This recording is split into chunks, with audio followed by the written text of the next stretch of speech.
안녕하세요. 책 읽어주는 편안한 엄마입니다. 늘 그랬듯이 목적지는 없었다. 목표가 있는 친구들이 늘 부러웠다. 나는 무엇을 해야 하는지 알 수 없었고 그저 내가 할 수 있는 일이라곤 몸이 무너져 내릴 때까지 혹사하는 일뿐이었다. 박성원 지음. 어느 날 낯선 곳. 고등학교를 졸업하던 해에 나는 배낭과 텐트를 가지고 혼자 여행을 떠났다. 그러나 집을 떠난 지 사흘 만에 텐트를 잃어버렸다. 주황산이었다.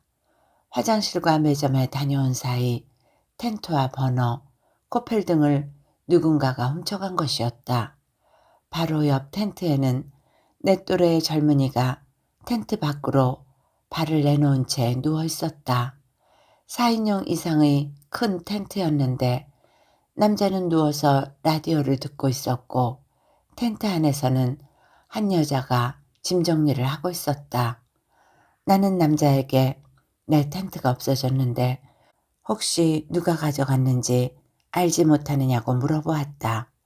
남자는 천천히 상체를 일으켜 고개를 내밀었다. 조금 전에 두세 명이 와서 텐트를 걷어가던데 난 그 사람들이 주인인 줄 알았죠? 남자는 그렇게 말하면서 웃었다. 난 남자가 왜 웃는지 이해할 수 없었다. 텐트가 사라진 빈자리에 주저앉아 남아있는 짐들을 챙겼다. 급하게 뒤졌는지 배낭 밖으로 옷까지 몇 벌이 나와 있었다. 배낭을 두고 간 것만 해도 다행이었다. 내가 배낭 안으로 물건들을 주섬주섬 집어넣는 사이 옆 텐트에 있던 여자와 남자가 밖으로 나와 배낭을 챙기고 있는 나를 구경했다.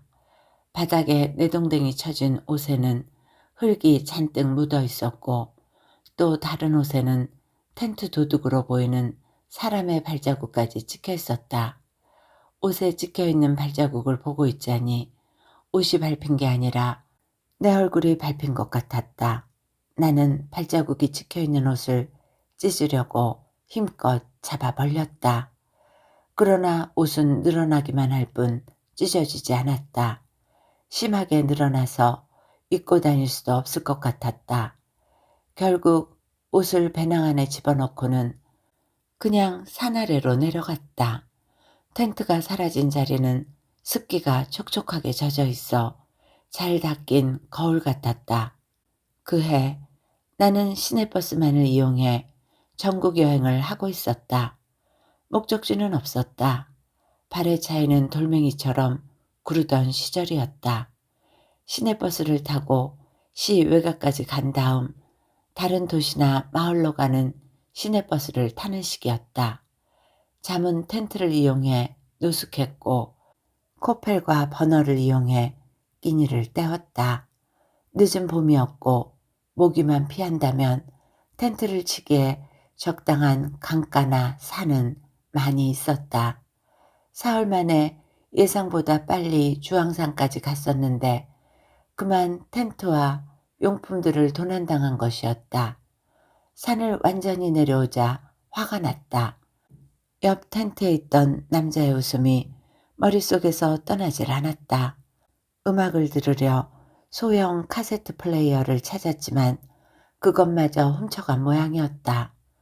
고등학교 시절 음악을 좋아하던 친구들끼리 모여 시궁창이라는 밴드를 결성한 적이 있었다.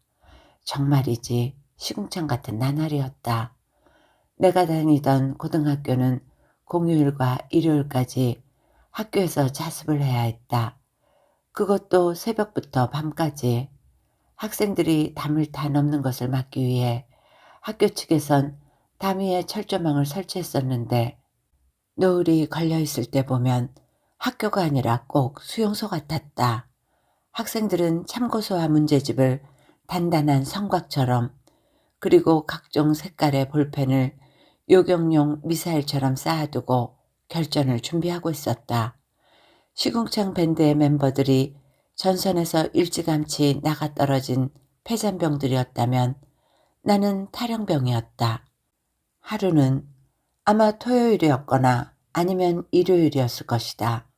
시궁창 멤버들과 치킨을 먹기 위해 학교를 몰래 빠져나간 적이 있었다. 학교에서 그리 멀지 않은 곳에서 우린 치킨과 함께 생맥주를 딱 한 잔씩 마셨다. 누군가가 술 냄새를 없애기 위해 목욕을 제안했고 우리는 목욕탕으로 갔다. 기분 좋게 샤워를 한 다음 우리들은 사우나에 들어가서 이런저런 이야기를 나누었다. 5분 정도 있다가 나가려 하니 사우나 문 바로 앞에서 학생과장 선생님과 체육 선생님이 등을 밀고 있었다. 학생과장 선생님은 별명이 피바다였는데 교실 바닥에 피가 바다를 이룰 때까지 때린다고 해서 붙여진 별명이었다. 체육 선생님은 배구 선수 출신으로 손바닥이 야구 글러브만큼이나 컸다. 선수 시절 강한 스파이크를 날리던 선수였으니 오죽했을까. 어쨌든 스파이크를 내리꽂듯이 한 대 맞고 나면 두어 시간은 정신을 차릴 수 없었다. 그런 선생님 두 분이 문 앞에 앉아 계시니 우린 사우나 안에 꼼짝없이 갇혀 있을 수밖에 없었다. 더구나 우리들의 얼굴은 학교에서도 이미 유명한 얼굴들이어서 그 선생님들이 우릴 알아보지 못할 리가 없었다. 얼마쯤 시간이 흘렀을까?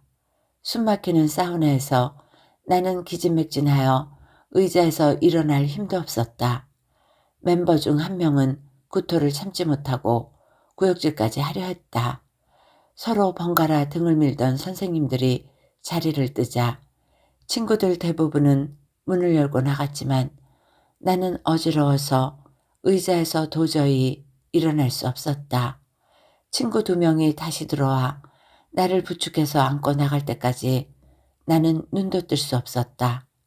휴게실에서 겨우 정신을 차려 옷을 입으려 하는데 친구들이 내 엉덩이를 보고는 한참을 웃었다. 얼마나 오래 앉아 있었으면 마치 낙인이 찍히듯이 사우나 의자에 있던 상표가 내 엉덩이 한가운데 찍혀 있는 것이었다. 사우나 의자, 신안등록 어쩌고 저쩌고 하는. 물론 몇 시간이 지나 그 낙인은 사라졌지만 내 마음에서는 사라지지 않았다. 가늠할 수 없는 혼란만이 무성하게 자라던 시절이었다. 중고등학교 시절에 나는 형이 두고 갔던 책들을 읽는 것이 좋았다. 나에겐 나이 차가 많이 나는 형이 있었는데 형은 어릴 때부터 무척 소문난 수재였고 영화와 문학에 도통했으며 하다못해 당과 바둑, 포커까지도 수준급이었다. 외국 소설에서부터 한국 소설까지 형이 읽던 책들을 읽는 게 유일한 낙이었는데 그 중에서 최인호의 소설 고래사냥에 나오는 짧은 이야기에서 나는 충격을 받았었다. 주인공인 병태가 아르바이트생으로 위장하여 엉터리 문제집을 집집마다 찾아다니며 팔러 다니는 대목이 있는데 한 아이와 문제집에 나온 문제를 함께 푸는 장면이 있다. 문제는 다음과 같다. 자전거, 냉장고, 자동차, 기린, 넷 중에서 다른 것을 골라보시오. 아이는 냉장고라고 말한다. 그러자 답을 본 엄마는 아이에게 아니라고 말한다. 문제지 답안에는 기린이 정답이라 되어 있기 때문이다. 엄마는 아이에게 다시 잘 생각해보라고 말한다. 그래도 아이가 냉장고라고 말하자 엄마는 화를 낸다. 이 바보 멍청아, 답이 기린인데 왜 자꾸 냉장고라고 말하니? 기린은 동물이고 다른 건 모두 사람들이 만든 물건이잖아. 그러자 아이가 울면서 말한다. 다른 건 다 달릴 수 있는데 냉장고는 달릴 수 없잖아요. 그러나 엄마는 정답과 다르다며 아이를 크게 꾸짖는다. 물건을 팔고 나온 병태는 말한다. 꼬마의 말대로 냉장고는 움직일 수 없으며 기린은 달릴 수 있다. 꼬마의 말은 그러므로 진실이다. 그렇다. 자동차도 날 수 있으며 날 수 있는 것이 그것뿐이겠는가. 꼬마의 의식 속에선 해도 지구도 달도 로봇도 나무도 산도 모두 달리고 날 수 있는 것이다. 주인공 병태와 꼬마의 생각은 나에게 고민을 안겨주었다. 왜 답은 하나인가? 왜 정답만 고집해야 하는가? 문제에는 오류가 없는가? 무엇이 정답인가? 정답은 절대적으로 진실인가? 생각들은 꼬리에 꼬리를 물고 나를 괴롭혔다. 고등학교에 입학한 지 얼마 지나지 않아 내 고민은 더욱 커져만 갔다. 크게 걱정을 끼치는 문제 학생은 아니었지만 그때부터 내 마음은 자리를 잡지 못하고 방황하기만 했다. 휴일도 없이 매일 학교 가서 자습을 한다고 앉아 있었지만 나는 소설책을 읽거나 음악을 들었다. 소설이 없었으면 나는 문제아가 되었거나 정신병자가 되었거나 테러범이 되었을 것이다. 소설을 읽으면서 분노를 잊고 보다 큰 문제, 그러니까 입시와 관련된 수학 문제가 아니라 삶이나 인간, 이런 것들에 대한 관심을 가지게 되었다. 기술과 문명이 행복이라면 나무나 강은 행복하지 않은 것들일까? 나로서는 알 수 없었다. 정답을 알기 위해 마냥 떠도는 삶. 나는 그런 삶을 꿈꾸며 고등학교 시절을 보냈다. 그리고 졸업을 하고 얼마 지나지 않아 간단한 짐을 들고 떠난 것이었다.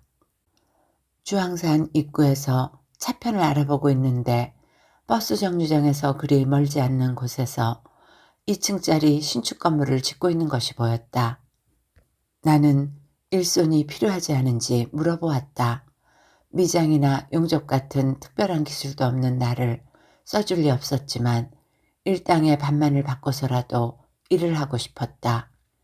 여비가 필요한 이유도 있었지만 어쩐 일인지 몸을 혹사시키고 싶었다. 그때부터인지 아니면 그 전부터 그랬는지 잘 알 수 없지만 언제부턴가 자학하는 버릇이 내게 생겼다. 그 해부터 시작한 여행을 다니면서 갖은 노동을 내 몸에 주입시켰다. 수박과수원에서 하루 종일 외발 수레로 수박을 나르기도 했고 양계장에선 마스크도 착용하지 않고 며칠씩 닭똥을 치우기도 했다. 태백에 갔을 때는 탄광촌에 들어가고 싶었지만 심사에서 떨어져 탄광촌 부근만 배회하다 돌아오기도 했다. 가장 오래 했던 일은 안경테를 만드는 공장에서 프레스로 금도금 입힌 안경테를 자르는 일이었다. 야근까지 신청하여 아침부터 밤까지 마치 무한하게 반복될 것 같은 단순 노동을 하고 나면 몸이 무거워지는 것이 아니라 오히려 가벼워졌다. 자취방에 누우면 딱딱한 바닥은 금세 구름이 되었고 내 몸 안에는 수소가스가 가득하여 붕붕 떠다니는 것만 같았다. 안경공장에 다니면서 내 또래의 젊은 친구를 사귀었는데 공장에 다니는 동안 그 친구의 자취방에서 함께 머물렀다. 그 친구는 일종의 전문 산악인이었다. 그 친구는 돈을 모아 에베레스트 산을 오르고 싶어 했다. 그때까지 에베레스트 산에도 입장료가 있는지조차 모르고 있던 나로서는 그가 말하는 산 이야기가 무척 재미있었다. 그는 방 안의 벽에다 산 사진과 등산 장비 사진 등을 잔뜩 붙여놓았는데 산에 대해 전혀 무지한 내가 보아도 반할 만한 멋진 사진들이었다. 그 친구의 방에서 잘 때면 히말라야를 오르는 꿈을 자주 꾸었는데 정상을 바라보며 오르고 있으면 산을 오르는 것이 아니라 마치 하늘을 오르고 있는 것 같았다. 펄럭이는 바람소리와 눈썹 위에 달라붙어 있는 고드름, 거친 호흡을 할 때마다 뱉어지는 숨결, 그리고 막연한 공포감이 뒤범벅되어 꿈속에 달라붙어 있었다. 8,000m가 넘으면 고체로 된 음식을 먹을 수 없어. 추위와 산소 부족으로 하루에 4리터 가까운 물을 마셔야만 해. 물론 꿀이나 비타민을 듬뿍 넣어서 말이야. 그 친구는 잠들기 전에 항상 에베레스트 등반에 관한 이야기를 들려주었다. 그 친구의 말을 듣고 있으면 좁은 자취방은 이내 고산지대에 친 텐트로 변했고 거리에서 거칠게 다니는 트럭의 소리가 빙벽을 가르고 달려오는 바람소리 같았다. 내가 그를 부러워한 것은 다른 게 아니라 그가 가지고 있는 목적 때문이었다. 그에겐 뚜렷한 목표가 있었다. 그러나 나에겐 그 어떠한 목표나 목적도 없었고 하다못해 무엇을 해야 할지 갈피조차 잡을 수 없었다. 모든 게 정답이자 오답인 것 같았고 문제에 가까이 가면 갈수록 답은 더욱더 멀어지고 있는 것 같았다. 그날 주황산 입구에서 반나절 이상을 일했다. 철근을 자르고 모래나 시멘트를 지고 오르내리는 잡일이었다. 손바닥이 부르터서 해머와 망치를 들기 힘들 때까지 철근을 자르고 나자 나는 나를 용서할 수 있을 것만 같았다. 바보 같은 놈, 멍청이. 나는 철근을 자를 때마다 그리고 물통이나 시멘트를 지고 오르내릴 때마다 그렇게 생각했다. 숙박료를 생각하면 텐트 없인 더 이상 여행을 할 수 없었다. 밥을 일일이 사 먹을 수도 없었고 경비를 마련하기 위한 일이 계속 있으리란 법도 없었다. 시내버스만으로 한 달 이상을 여행하겠다는 계획은 무산되었다. 공사장에서 받은 돈으로 나는 대구까지 돌아가는 직행버스표를 끊었다. 내가 하는 일이 다 그렇지 뭐. 버스에 올라탄 나는 계속 중얼거렸다. 어떻게 그 마을까지 가게 된 것인지는 잘 모르겠다. 시기도 분명하지 않고 지명도 정확하게 떠오르지 않는다. 아마도 경기도와 강원도 사이였던 것 같다. 틈만 나면 여행을 떠났기 때문에 또 유명 관광지를 찾아가는 여행이 아니라 목적지도 없이 떠났기 때문에 충청도인지 경북 내륙 지방이었는지조차도 확실치 않다. 대학 시절엔 거의 매일 술을 마셨다. 시위에 참여하는 친구들이 많았고 나는 그 친구들의 이야기를 들으며 술을 마셨다. 술을 마시지 않는 날엔 도서관에서 소설책을 빌려와 읽었다. 돈에 대한 아쉬운 생각이 들 때는 책 살 돈이 턱없이 부족할 때였다. 세상에는 소설을 잘 쓰는 작가가 너무도 많았고 좋은 책을 읽을 때면 중요한 부분에 표시를 하고 싶었고 또 소장하고 싶었다. 그러나 도서관에서 빌려온 책에는 그럴 수는 없었다. 방학 때마다 갖은 일을 다 했지만 대부분 여행 경비로 써버렸다. 기회만 되면 책 몇 권과 소형 카세트 플레이어를 들고 여행을 떠났는데 친구들과 함께 간 여행도 많았지만 나는 혼자 가는 여행을 좋아했다. 친구들과 가는 여행의 대부분은 도착 첫날부터 떠나는 날까지 진탕 술만 마시는 여행이 대부분이었다. 도시에서 지내는 것과 다를 바 없는 여행이어서 나는 혼자 가는 여행을 좋아했다. 늘 그랬듯이 목적지는 없었다. 목표가 있는 친구들이 늘 부러웠다. 자격증 취득을 위해 학원을 다니거나 외국어를 배우기 위해 새벽반에 다니거나 사회의 모순을 위해 싸우는 친구들을 보면 늘 부러웠다. 나는 무엇을 해야 하는지 알 수 없었고 그저 내가 할 수 있는 일이라곤 몸이 무너져 내릴 때까지 혹사하는 일뿐이었다. 연애를 한 번쯤 해보고 싶었지만 단 한 번도 하지 못했다. 아무런 목표도 없고 재주도 없으며 술만 마시는 주정꾼을 좋아하는 여자는 단 한 명도 없었다. 친구들이 많아서 그런지 바쁘긴 항상 바빴다. 공부를 잘하는 친구들부터 어린 나이에 조직폭력단에 들어가서 무기징역을 받은 친구까지 나에겐 모두 소중한 친구들이었다. 우리나라에서 대구에 있는 화원교도소에 가장 빈번하게 면회를 다닌 사람은 아마 나일 것이다. 내가 가장 싫어하는 영화는 한국에서 조폭을 다룬 영화들인데 머리에 썩은 단무지만 들었는지 도대체 무슨 생각으로 그렇게 만드는지 알 수가 없다. 하긴 열광해서 보는 관객들이 있으니 계속 생산되는 것이겠지. 어쨌거나 그날은 무척이나 더웠다. 흘러내리는 촛농처럼 몸이 축축 처지던 날씨였다. 하루에 기차가 한두 번 정도 정차하는 간역 부근이었다. 철로는 끓고 있는 용광로 같았고 역사하는 한증막처럼 더웠다. 땀방울처럼 굵은 아지랑이가 곳곳에서 피어오르고 있었다.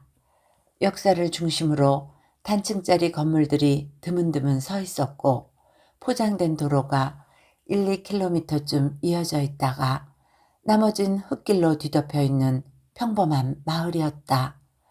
그런데 뜻밖에도 역에서 멀리 떨어지지 않은 곳에 기찻길이라는 간판을 단 카페가 있었다.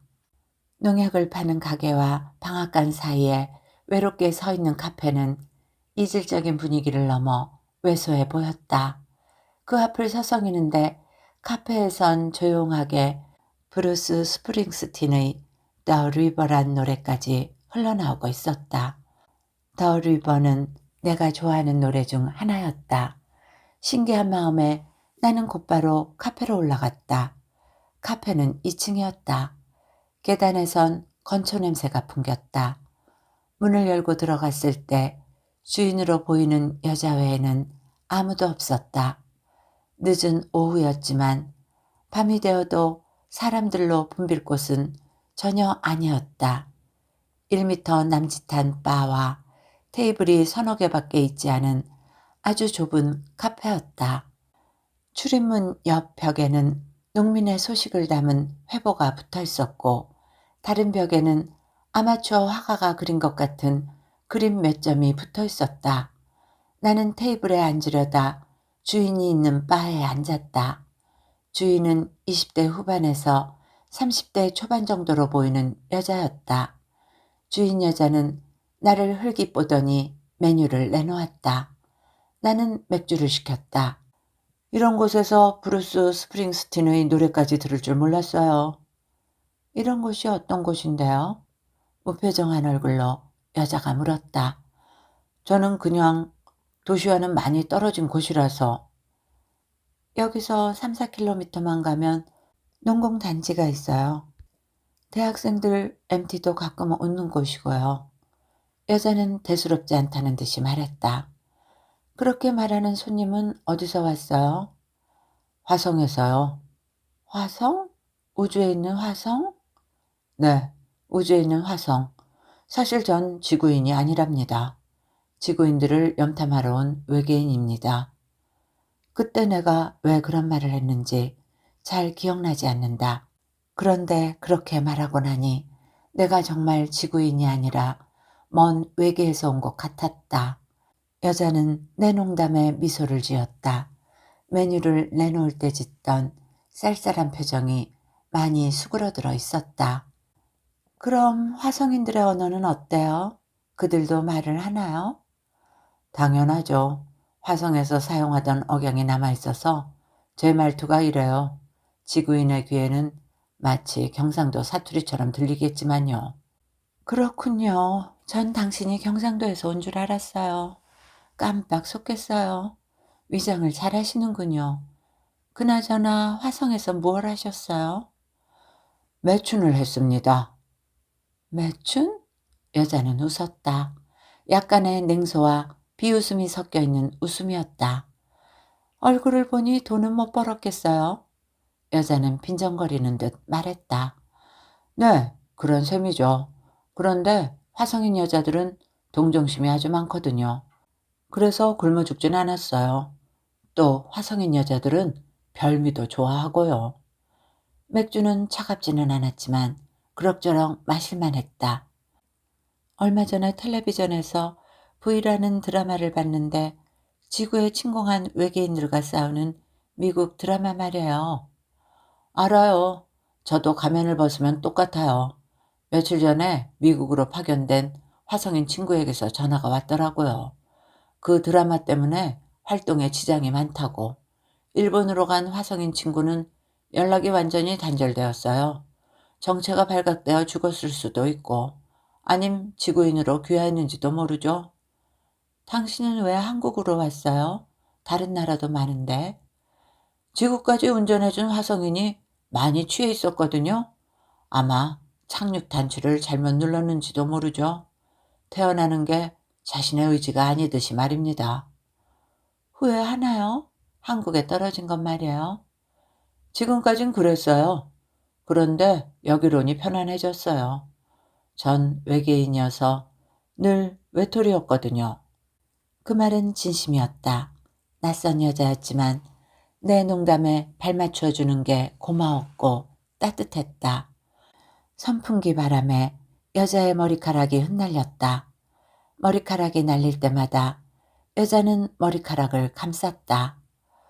혹시 스팅이란 가수의 음반이 있나요? 그 가수가 부른 노래 중에서 잉글리시맨 인 뉴욕이라는 노래가 있는데 나는 외계인이다. 뉴욕에 불법 체류한 외계인이다. 라는 노랫말이 나와요. 여자는 어깨를 으쓱했다. 없는 것 같아요. 대신에 제가 제일 좋아하는 노래를 들려드릴까요? 브루스 스프링스틴도 하는 걸 봐서는 지구인들의 노래를 잘 아시는 것 같은데. 여자는 턴테이블로 가더니 리 오스카의 음반을 올려놓았다. 잠시 트랙을 긁는 잡음이 일더니 곧이어 금방이라도 아침 해가 떠오를 것만 같은 하모니카 소리와 함께 마이 로드가 흘러나왔다. 여자는 노래가 나오는 걸 확인하자 내 앞으로 와서 다시 앉았다. 우리는 말없이 노래를 들었다. 그러다가 나는 휘파람으로 따라 불렀고 여자는 작은 소리의 허밍으로 흥얼거렸다. 나의 길, 나의 길, 나의 길 끝나지 않을 것 같은 하모니카 소리와 함께 수없이 많은 길들이 보였다. 내가 걸어왔던 길, 여행을 다니면서 수없이 걸었고 지나쳤고 보았던 그 길들, 비에 젖은 길, 흙먼지가 피어오르던 길, 새벽 이슬이 눈물처럼 내려앉아 있던 길, 버스가 지나간 뒤 움푹 패어있던 길, 술에 취해 내가 주저앉아 있던 길, 도시의 네온 사인을 받아 멍든 것처럼 보이던 길, 누나의 손을 잡고 학교로 걸어가던 길, 아버지와 캐치볼을 하던 골목길, 자전거를 타던 길, 흰눈에 뒤덮인 채 아무런 소리도 내지 않던 길, 어머니와 시장 보러 가던 길, 친구들이 시위하던 길, 내 발길이 닿았던 그 모든 길들, 철컥 하고 소리를 내며 음반을 긁던 바늘이 올라갔다. 노래가 끝나자 나는 맥주잔을 비웠다. 아세요? 사실 저도 외계인이라는 걸 말해요. 여자가 그날 나에게 왜 그런 이야기들을 해주었을까? 여자는 남성을 좋아하는 것이 아니라 여성을 좋아한다고 말했다. 여자는 대학교를 중퇴하고 근처에 있다는 농공단지에서 일했다고 했다. 거기에서 일하면서 한 여인을 좋아하게 되었다고 했다. 그리고 한 남자가 있었다고 했다. 그 남자는 노동운동을 하던 남자로 막 꾸려지기 시작한 노동조합의 간부라고 했다. 그들은 함께 노동조합을 꾸려나가던 사이였다고 했다. 그 남자가 여자를 좋아했다고 했다. 그러나 여자는 다른 여인을 좋아했다. 남자가 그 사실을 알게 되었고 남자는 여자에게 노동조합을 떠나달라고 권유했다고 했다. 노동조합의 도덕성을 이야기했다고 했다.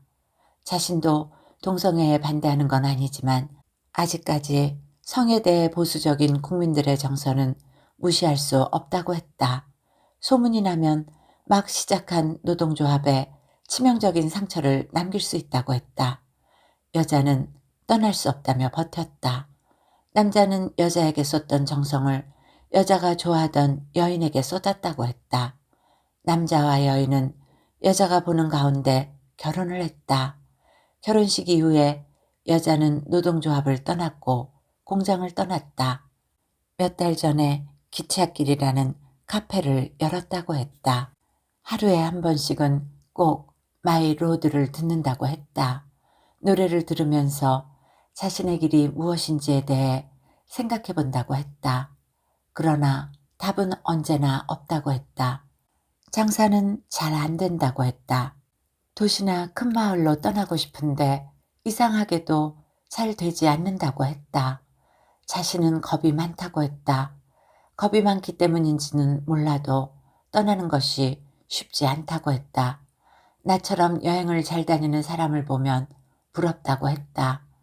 여자는 카메라를 사고 싶다고 했다. 여행을 다니면서 그것으로 사진을 찍고 싶다고 했다.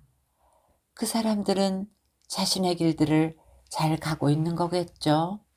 여자가 물었지만 여자가 그랬던 것처럼 나는 어깨를 으쓱할 뿐이었다. 이상하게도 슬펐다. 여자의 건조한 이야기를 들으면서 농담처럼 살아온 우스꽝스런 내 모습이 자꾸만 보였다. 나는 여자를 바라보았지만 여자는 고개를 돌린 채 재킷만 뚫어져라 보았다. 머릿속에서 리 오스카의 하모니카 소리가 떠나질 않았다. 나는 여자에게 마이로드를 더 듣고 싶다고 했다. 술을 많이 마시지 않았지만 취기가 올랐다. 그래도 술을 더 마시고 싶었다. 몸을 또다시 혹사시키고 싶다는 생각이 들었다. 여자의 손을 잡고 싶었지만 용기가 나지 않았다. 해가 기울고 있었고 등 뒤로 불어오는 바람이 서늘했다. 하모니카 소리가 바람에 실려 둥둥 떠다녔다. 여자는 나에게 맥주를 내준 뒤 턴테이블에 앉아 턱을 괴었다. 나는 마른 안주를 가끔 집어먹으며 혼자 술을 마셨다. 여행을 다니면서 보았던 집들과 사람들이 하나둘 떠올랐다. 모두 평범한 집들이었고 평범한 사람들이었다. 그러나 나는 그들과 함께 할 수 없을 것만 같았다. 어쩌면 나는 정말 외계인일지도 모른다는 생각이 들었다. 카페 문을 닫을 때까지 손님은 단 한 명도 들어오지 않았다. 나는 하룻밤 묵을 숙박비와 집으로 돌아갈 차비만 남기고 나머지 돈을 모두 카페에서 술 마시는 데 썼다.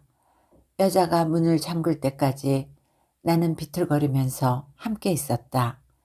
여자와 나는 여관까지 걸어갔다. 여관은 여자의 소개로 조금 싸게 얻었다. 여자와 나는 여관 앞에서 헤어졌다. 나는 여자가 보이지 않을 때까지 서 있었다. 여관방에 들어와 누웠지만 잠이 오지 않았다. 여자에게 함께 술을 마시자고 말하지 않은 게 후회되었다. 그러나 좁은 여관방에서 함께 술 마시자고 말하는 것 자체가 그 여자에게 큰 신뢰가 될지도 모른다는 생각이 들었다. 술에 잔뜩 취해 몸을 가누기 힘들었지만 이상하게도 잠은 오지 않았다. 천장에 매달린 둥근 형광등이 토송의 고리처럼 빙빙 돌았다. 다음 날 나는 오후에 눈을 떴다. 짐을 챙겨 여관에서 나와 곧바로 여자를 찾아갔다. 여자는 나에게 커피를 타주었다. 역시 손님은 아무도 없었다. 계획을 앞당겨 오늘 돌아가려고요. 어제 술값으로 돈을 다 써버렸거든요. 여자가 술값의 일부를 돌려주겠다는 걸 나는 말렸다. 걱정 마세요. 조만간 다시 올 거예요. 이 다음에 올 때 공짜 술을 주시면 돼요. 그렇게 약속하셔야 제가 다시 찾아오죠. 여자는 나에게 지구에서 앞으로 뭘 할 건지 물었다. 나는 여자에게 소설을 쓸 거라고 말했다. 지독한 농담처럼 아무런 생각 없이 내뱉은 말이었다. 와우, 신난다. 그럼 제가 첫 독자가 되겠어요? 여자는 밝게 웃었다.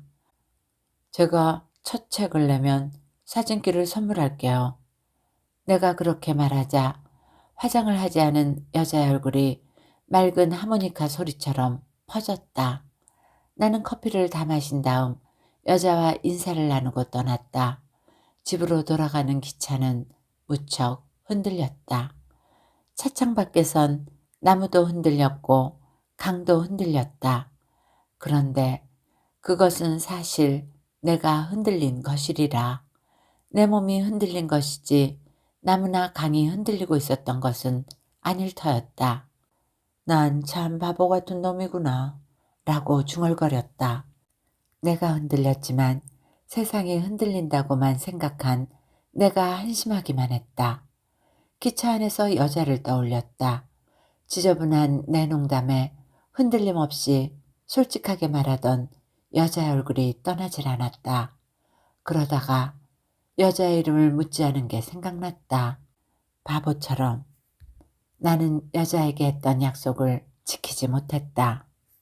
조만간 찾아가겠다고 말했지만 찾아가지 않았다. 여전히 도시에서 술을 마시며 지냈고 친구들의 이야기를 들었고 소설책을 읽으며 음악을 들었다. 마이 로드를 들을 때마다 그녀가 떠올랐지만 찾아갈 기회는 쉽게 오지 않았다. 할 일 없이 바빴고 흔들리는 부표처럼 멍청하게 지냈다. 그 후로도 여행을 가긴 갔지만 혼자 가는 여행은 점점 줄어들었고 친구들과 함께한 여행만 늘었다. 1994년 봄이었다. 그날도 술을 마시고 아무것도 기억하지 못한 채 잠든 날이었다. 라디오를 켜놓고 잠든 모양이었다. 어디선가 들려오는 하모니카 소리에 불현듯 눈을 떴는데 라디오에서 들려오던 하모니카 소리는 리 오스카의 마이 로드였다. 해가 막 떠오르고 있었고 나는 음악이 끝날 때까지 가만히 누워 있었다. 방 안에 있던 사물들이 서서히 윤곽을 드러내고 있었다. 나는 희미해져가는 어둠 속에서 그것들을 지켜보았다. 사물의 색깔들이 검은색에서 파란색으로 바뀌더니 이내 재색을 찾기 시작했다. 방 안은 사물들의 재색 찾기와는 상관없이 여전히 조용했고 어디선가 달그락거리며 새벽밥을 준비하는 소리들이 들려왔다. 나는 자리에서 일어나 창문을 열었다. 전조등을 켠 버스가 지나갔고 거리를 청소하는 환경미화원이 보였다. 교복을 입은 여고생이 맞은편에 있는 골목에서 빠져나왔고 트럭 한 대가 깜빡이를 켜고 정차했다. 새벽의 거리는 슬퍼 보였다. 난 라디오를 끈 다음 냉장고에서 물을 꺼내 마셨다. 물을 마시면서 거리와 길을 마냥 바라보았다. 시간이 흐르자 사람들과 자동차들이 하나둘씩 나타났다.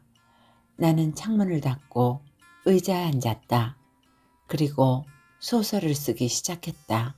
아니, 소설을 쓰고 싶다는 강렬한 끌림에 달라붙어 나는 흰 종이에 글을 써내려갔다. 글을 쓰면서 이것이야말로 아주 긴 여행이 될지도 몰라 라고 중얼거렸다. 아침의 부산스러움이 창밖에서 어른거렸고 그날 한밤중이 될 때까지 나는 쓰고 또 썼다.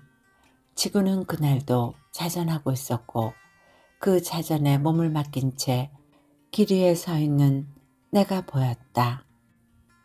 이야기는 이렇게 끝을 맺습니다. 작가의 자전적 경험이 반영되어 있는 이야기 어떻게 들으셨는지요? 좋은 시간이 되셨기를 바라며 오늘도 행복하세요.